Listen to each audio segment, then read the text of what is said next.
ఒక ఇంట్లో ఓ ముసలావిడ చాలా రోజుల్నుంచి నమ్మకంగా పనిచేస్తుండేది.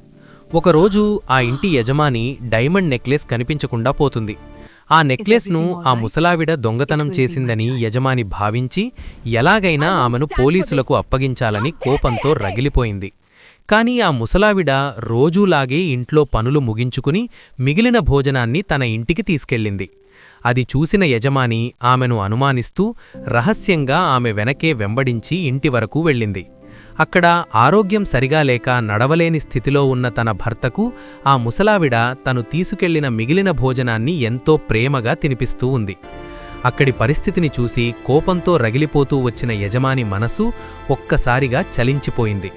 వెంటనే అంబులెన్స్కి ఫోన్ చేసి ఆ ముసలావిడ భర్తను హాస్పిటల్లో జాయిన్ చేసి తనకు అయ్యే మందుల ఖర్చులు, భోజనం ఖర్చులు అన్నీ తనే భరించింది. యజమాని చేసిన సాయంతో ఆ ముసలావిడ భర్తకు త్వరలోనే ఆరోగ్యం నయమైంది. అలా కొన్ని రోజులు గడిచిన తరువాత ఒకరోజు అల్మారాలో ఆ యజమానికి పోయిన నెక్లెస్ కనిపించింది.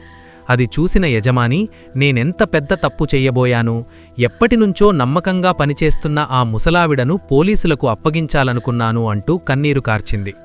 ఆ యజమాని పశ్చాత్తాపంతో ఆ ముసలావిడ తన భర్త ఉండడం కోసం ఒక మంచి ఇంటిని కొని వారికిచ్చింది.